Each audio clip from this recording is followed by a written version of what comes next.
Who is Renan Santos? You must be asking yourself this question now because Renan Santos appeared in a poll for the presidency of the Republic with 2% alongside a party that is not even ready. Renan Santos, who in practice is the founder of a new political party called Mission, a feat many considered impossible.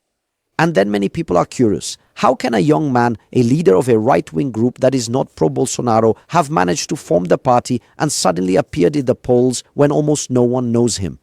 Renan Santos was born in São Paulo on February 14, 1984, by the way. Remember this number 14? Hint. He lived in the working-class neighborhood of Muca, son of a lawyer and a psychologist. From an early age, he was an excellent student in school and was also curiously very interested in Formula One, Japanese cartoons, and politics. Renan was a shy boy, relatively studious, but he got good grades. Based on that, he managed to get into the most difficult law school in Brazil at the law school of USP. There, he developed a taste for politics, the desire to change the reality around him and to create groups.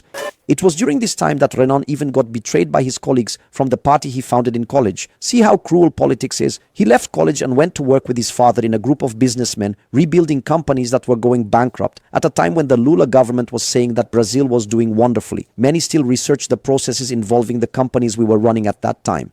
Processes that were not ours and came precisely from his former partners who went bankrupt. We would revive the company, save people's jobs, and try to keep that dream alive. Some succeeded, some did not. But this is precisely a risky profession and very hard work, which taught this guy a lot about becoming a person with a great ability to handle pressure.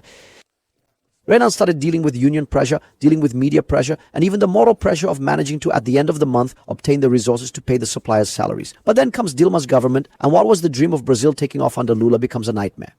The new economic matrix fails, Brazilian companies go bankrupt, including the metallurgical ones where Renan worked, and they start to perform poorly. Not only do jobs begin to disappear, people leave the factories for the streets, and Brazil is taken over by large protests in 2013. And guess where this guy was? At that same time, at 29 years old, this same Renan discovers a very hidden and very bad side of this country called Brazil, police extortion. Police officers tried to plant drugs in his father's company precisely to incriminate and extort him. The point is that Renan at that moment said no. He put a stop to it, and risking his own life and even the lives of his family members, he decided to make a decision that few make to confront the criminal police officers. Renan not only takes part in an operation with the public prosecutor's office and the police internal affairs, but he also arrests the corrupt officers, takes their official ID away, and decides to change his life once and for all. He would now not dedicate himself to companies anymore, but to a very strange mission of making this country, which is very ungrateful to all of us, a slightly better place to live. At the same time, this Renan, who is me, receives a medal, an award from the public ministry for his collaboration during this period, which adds a tone of a strange partnership that would come in the following years. Renan starts a movement called Free Brazil Movement, along with some of his best friends. This movement initiates the largest manifestations in Brazilian history. At the same time, and interestingly, the public prosecutor's office was conducting an operation called Car Wash. Do you remember it? Well, the streets were calling for Dilma's impeachment and advocating the fight against corruption, intertwined with the work of the public prosecutor's office in a massive operation that changed Brazil's destiny. It was in Operation Car Wash that Dilma fell, and it was with the streets, with Paulista Avenue in protest, that all of Brazil claimed their rights. Yes, we realize that we can change our own destiny using our strength and voice. And the Free Brazil movement, the group this guy founded, played a fundamental role in all of this. This Renan saw his friends win elections and become deputies and city councillors across Brazil. It was the destiny of Kim, Arthur, and many others. However, he maintained a role as the group's builder. He connected the pieces, built social networks, managed the budget, which at the time was very small in the Free Brazil movement, and he was also the main target of criticism. The press attacked him, strange and false articles appeared. They even tried to incriminate him when Bolsonaro was in power for criticizing the Bolsonaro government. It was the logic of the right wing at the time. If you are with Bolsonaro, you can do anything. If you are not, you have to go to jail.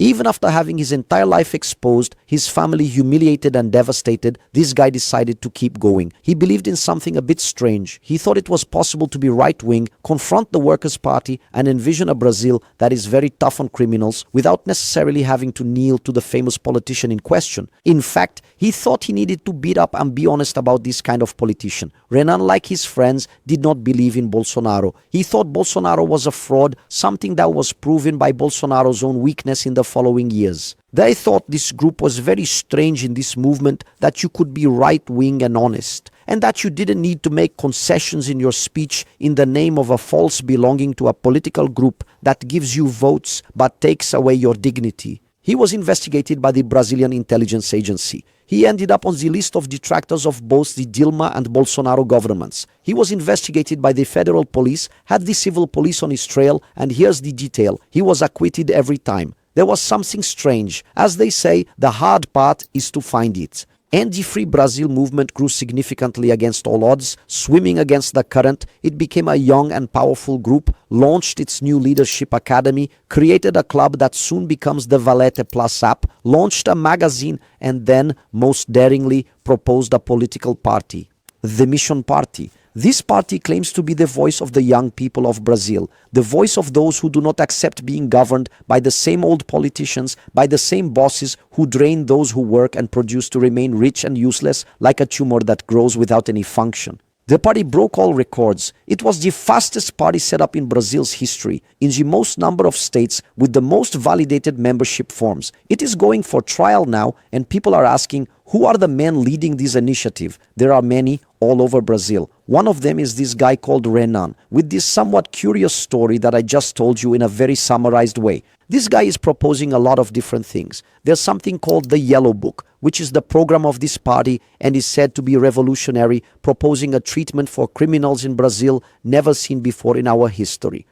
Proposing to industrialize the Northeast, proposing to change the way we deal with regional differences and the very inequalities that make Brazil such a sad country to live in. So if they ask you, therefore, who is this Renan Santos, share this video, show who I am.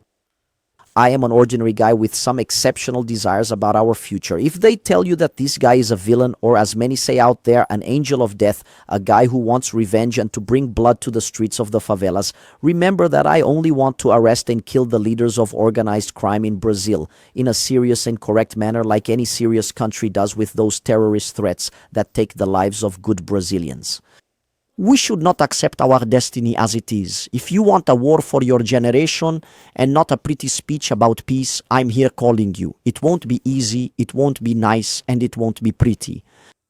But at least 40 years from now, you will be able to look back and say, I am proud of what I did, and I was with the right people in all the right wars. Do not run from your own destiny. Every time I ran from mine, I was wrong.